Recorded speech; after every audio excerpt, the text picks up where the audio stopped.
What's up? For today's video ay maglilipat tayo ng mga fry.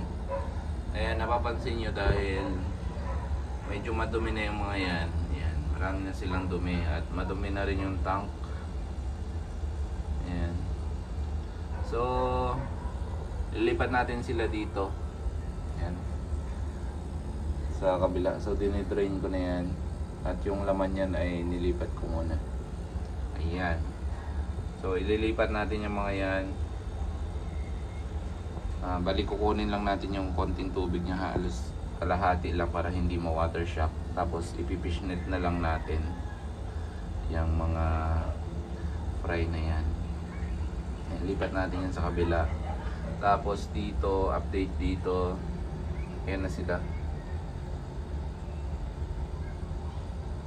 Ayan. Konti lang talaga. Ewan ko ba kung bakit konti lang talaga magbuo yung kampa. Konti lang yung nagbubuo. Yan.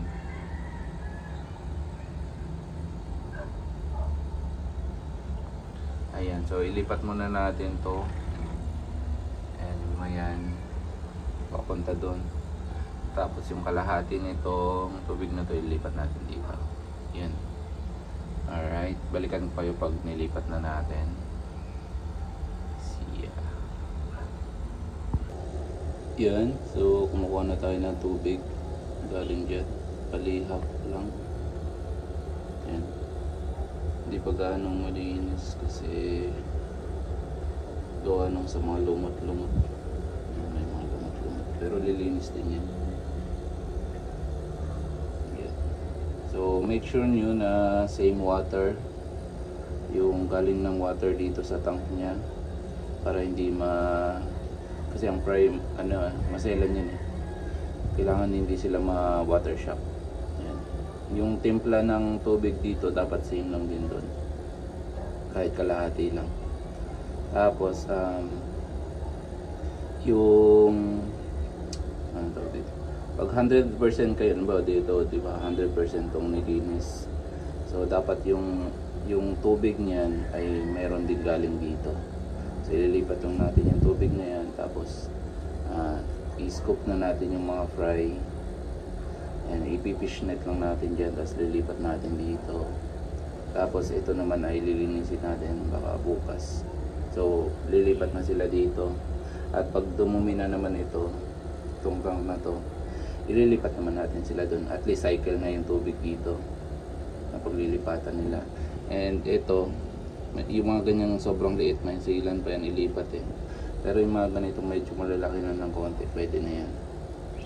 Ayan, so balikan ko kayo pagka pwede na natin ilipat. Alright, so yun, yan guys, pwede na natin ilipat. Yan, mga kalahati na. Tapos syempre ilipat muna natin yung auto feeder dito natin siguro sa gitna.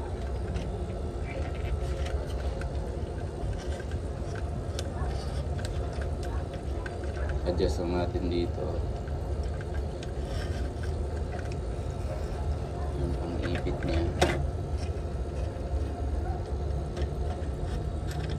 Pero kumasya.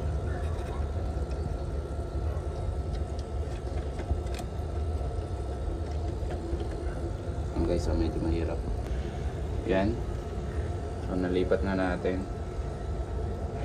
Nag-add pala ako ng ano dyan, yung mga tirahan ng beneficial bacteria. Ayan, may mga stones dyan na may nakatira na beneficiary bacteria. Ayan. So malipat na natin, scoop naman natin gamit to. Scoop natin isa-isa, unti-unti.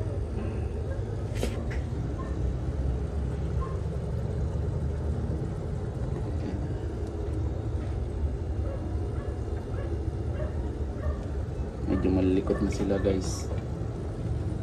Yan. Yan. So, mayroon tayo dito. Yan. Yan. Okay. Yan.